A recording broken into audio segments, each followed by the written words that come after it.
Hi friends, कैसे हो आप सब। आज हम बात करने जा रहे हैं ऋषियों की धरती ऋषिकेश के बारे में, जो अपने तप, योग और अध्यात्म के लिए जानी जाती है। तो इस वीडियो में मैं आपको बताऊंगी कि ऋषिकेश पहुंचना कैसे है, आप स्टे कहाँ कर सकते हैं, आपको यहाँ खाने पीने की क्या फैसिलिटीज है, कहाँ कहाँ घूमे और कौन से सीजन में जाए, और ऋषिकेश में कितने दिन का ट्रिप प्लान करें। और अंत में ये भी जानेंगे कि ऋषिकेश घूमने के लिए कुल खर्चा कितना आने वाला है। तो ऋषिकेश का प्लान बना रहे हो तो ये वीडियो आपको काफी यूजफुल है, तो बने रहे हैं हमारे साथ इस वीडियो में। और अगर आप चैनल पर नए हैं तो चैनल को सब्सक्राइब जरूर करना और साथ ही साथ बेल आइकन को प्रेस करना बिल्कुल मत भूलिएगा, ताकि आपको ऐसे ही इंफॉर्मेटिव वीडियोस की नोटिफिकेशन मिलती रहे। तो चलिए इस वीडियो की शुरुआत करते हुए मैं आपको ऋषिकेश के बारे में थोड़ी सी इंफॉर्मेशन दे देती हूँ। ऋषिकेश उत्तराखंड राज्य के देहरादून जिले में स्थित एक प्रसिद्ध पर्यटन स्थल है। यह उत्तर भारत में हिमाचल की तलहटी में स्थित है, जिसे योग कैपिटल ऑफ द वर्ल्ड के रूप में भी जाना जाता है। यह शहर हरिद्वार के उत्तर में लगभग 25 किलोमीटर और राजधानी देहरादून से 43 किलोमीटर दक्षिण पूर्व में स्थित है।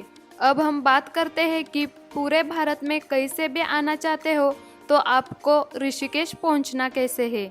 ऋषिकेश का निकटतम हवाई अड्डा जॉली ग्रांट एयरपोर्ट देहरादून है, जो ऋषिकेश से 35 किलोमीटर की दूरी पर है। आप दिल्ली या लखनऊ से हवाई यात्रा करके यहाँ पहुँच सकते हैं। इसके बाद देहरादून से बस, रेगुलर टैक्सी के जरिए ऋषिकेश जा सकते हैं। इसके अलावा हरिद्वार, देहरादून और नई दिल्ली से बस के माध्यम से भी ऋषिकेश जाया जा सकता है। इन स्थानों से ऋषिकेश लिए रोजाना बसें चलती है। और ऋषिकेश का निकटतम रेलवे स्टेशन हरिद्वार है, जो इससे 25 किलोमीटर दूरी पर है। यह स्टेशन मुंबई, दिल्ली, कोलकाता, लखनऊ और वाराणसी से रेल मार्ग द्वारा जुड़ा है। आप शताब्दी, जनशताब्दी, मैसूर एक्सप्रेस जैसे विभिन्न ट्रेनों के माध्यम से हरिद्वार पहुंचकर फिर वहां से बस या टैक्सी द्वारा ऋषिकेश जा सकते हैं। अब हम बात करते हैं ऋषिकेश में कहाँ रुक सकते हैं। यहाँ यात्रियों के रुकने के लिए विभिन्न प्रकार के आश्रम, रिसोर्ट्स और कैंपिंग जैसे सुविधाएं हर बजट में मिल जाएंगे। यदि आप आश्रम में रुकना चाहे तो यहाँ पर कई आश्रम मौजूद है,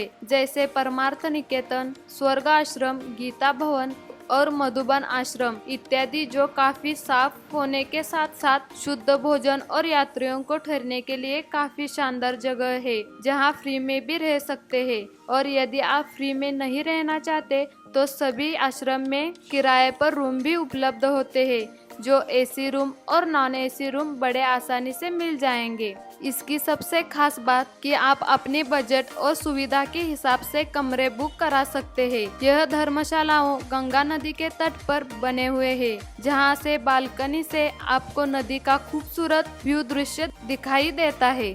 अब नेक्स्ट आइए जानते हैं फूड ऑप्शन के बारे में। ऋषिकेश में आपको फूड ऑप्शंस तो बहुत मिलेंगे, लेकिन आपको यहाँ पर नॉन वेज फूड नहीं मिलेगा, लेकिन veg North Indian and South Indian dishes आराम से सिटी में कहाँ भी आपको मिल जाएंगी। तो चलिए दोस्तों, आगे बात करते हैं कि ऋषिकेश में हमको कितने दिन का ट्रिप बनाना चाहिए और कौन से सीजन में आना चाहिए। ऋषिकेश में आप 2 या 3 दिन घूम सकते हैं, और कोई भी सिटी या कोई भी जगह घूमने में तभी मजा आता है जब हम उसमें बेस्ट सीजन में जाते हैं। ऋषिकेश जाने के लिए best time March to April and September to November, क्योंकि इस पीरियड में यहाँ का वेदर बहुत ही अच्छा रहता है और आप जम के एडवेंचर स्पोर्ट्स एक्टिविटीज कर सकते हैं। नेक्स्ट हम बात करेंगे कि ऋषिकेश में आपको कौन कौन सी प्लेसेस विजिट करनी है। उससे पहले मैं आपको एक बात बताना चाहूंगी। ऋषिकेश घूमने के लिए टूरिस्ट कार और बाइक किराए पर आसानी से मिल जाएंगी, लेकिन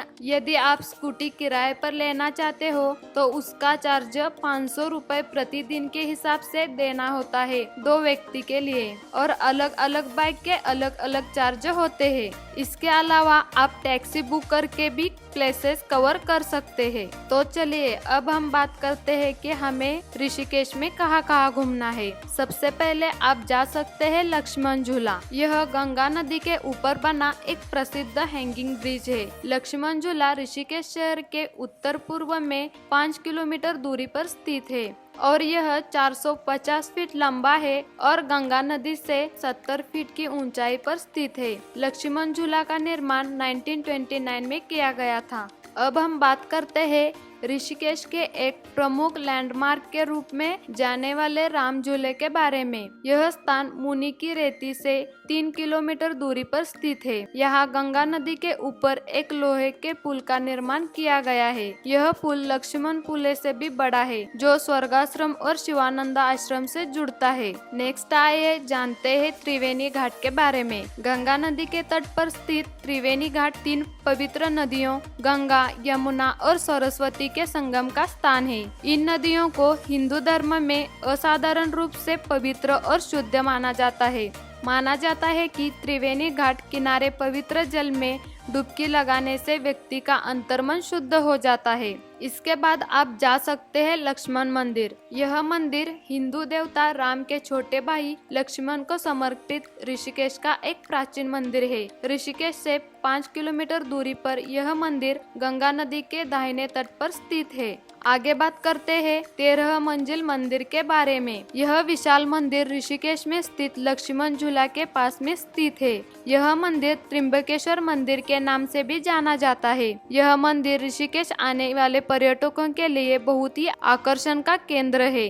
इस मंदिर की विशेषता ये है कि यह 13 मंजिलों का है, जिसमें प्रत्येक मंजिल में देवी देवताओं के मंदिर स्थित है। हमारा अगला पॉइंट है वशिष्ठ गुफा। यह बहुत प्राचीन गुफा है, जहाँ ऋषि वशिष्ठ ध्यान किया करते थे। ऋषि वशिष्ठ भगवान ब्रह्मा के मानस पुत्र थे और ये 7 सप्त ऋषियों में से एक थे।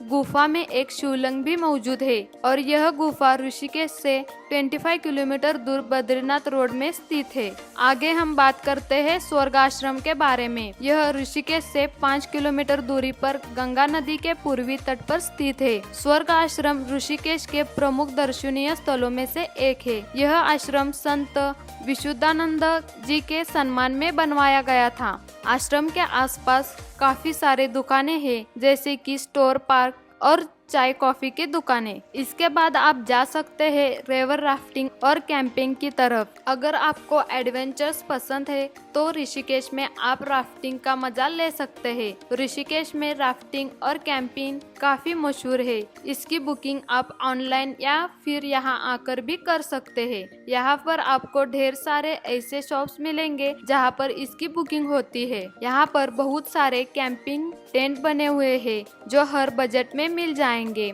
कॉटेज आपको कम से कम 2000 रुपए में मिलते हैं विद राफ्टिंग और टेंट 1000 में। ऋषिकेश में राफ्टिंग 16 किलोमीटर, 22 किलोमीटर और 32 किलोमीटर की होती है, जिसमें 16 किलोमीटर के राफ्टिंग का चार्ज 300 से 400 तक लगता है। इसके साथ साथ आप बंजी जंपिंग भी कर सकते हैं। वास्तव में ऋषिकेश को एडवेंचर का स्वर्ग भी माना जाता है। बंजी जंपिंग स्पॉट मुख्य शहर से लगभग 20 किलोमीटर दूर स्थित है। आप जिससे भी राफ्टिंग की बुकिंग करवाते हैं तो उसी पैसे में आपको बंजी जंपिंग वाली जगह तक ले जाते हैं। आपकी थोड़ी वहाँ ट्रेनिंग होती है और फिर होता है असली एंजॉय। इसके बाद आप जा सकते हैं परमार्थ निकेतन। यह भारत का सबसे बड़ा योग स्थान है और सबसे बड़ा आश्रम भी है, जो कि गंगा नदी के तट पर स्थित है। यह 70 साल से ज्यादा समय से समृद्ध है। इसे 1942 में स्वामी सुखदेवानंद सरस्वती जी ने स्थापित किया था। यह आश्रम सभी के लिए है। यहाँ संध्या की गंगा जी की महाआरती भी बहुत प्रसिद्ध है। हमारा अगला पॉइंट है नीलकंठ महादेव मंदिर। यह ऋषिकेश शहर से 12 किलोमीटर दूर स्थित है। यह भारत के सबसे पवित्र शिव मंदिरों में से एक है और ऋषिकेश में देखने के लिए सबसे अच्छे धार्मिक स्थलों में से एक है। यह मंदिर समुद्र मंथन की गाथा को दर्शाता है। इसके बाद आप जा सकते हैं ऋषिकुंड। ऋषिकुंड एक प्राकृतिक गर्म पानी का तालाब है। माना जाता है कि यमुना नदी के आशीर्वाद के बाद एक ऋषि ने इस तालाब को पानी से भरा था। अब नेक्स्ट आए जानते हैं ऋषिकेश की सबसे रोमांचक जगह के बारे में। वो है शिवपुरी। शिवपुरी वैसे अपने रिवर राफ्टिंग एक्टिविटी के साथ साथ आसपास के घने जंगलों और पहाड़ी दृश्यों के लिए भी प्रसिद्ध है। अब जब यहाँ जा ही रहे हैं तो बॉडी सर्फिंग, क्लिफ जंपिंग और रॉक क्लाइंबिंग जैसी एक्टिविटीज भी कर सकते हैं। शिवपुरी बीच कैंपिंग और जंगल ट्रेकिंग जैसी गतिविधियों के लिए भी मशहूर है। तो चलिए दोस्तों, सबसे जरूरी बात करते हैं कि ऋषिकेश घूमने के लिए टोटल खर्चा कितना आएगा। तो 2 या 3 दिन के ट्रिप का खर्चा आपको 6,000 से लेकर 8,000 तक पर पर्सन आ जाएगा। तो ये थी ऋषिकेश के बारे में जानकारी। आई होप आपको वीडियो पसंद आया होगा। अगर आपको वीडियो अच्छा लगा हो तो जरूर लाइक और सब्सक्राइब करना, और साथ ही साथ आप कमेंट बॉक्स में बता सकते हैं कि आपको अगला लोकेशन कौन सा चाहिए। फिर मिलेंगे कुछ ऐसे ही इंटरेस्टिंग ट्रिप के साथ। तब तक के लिए हैप्पी जर्नी।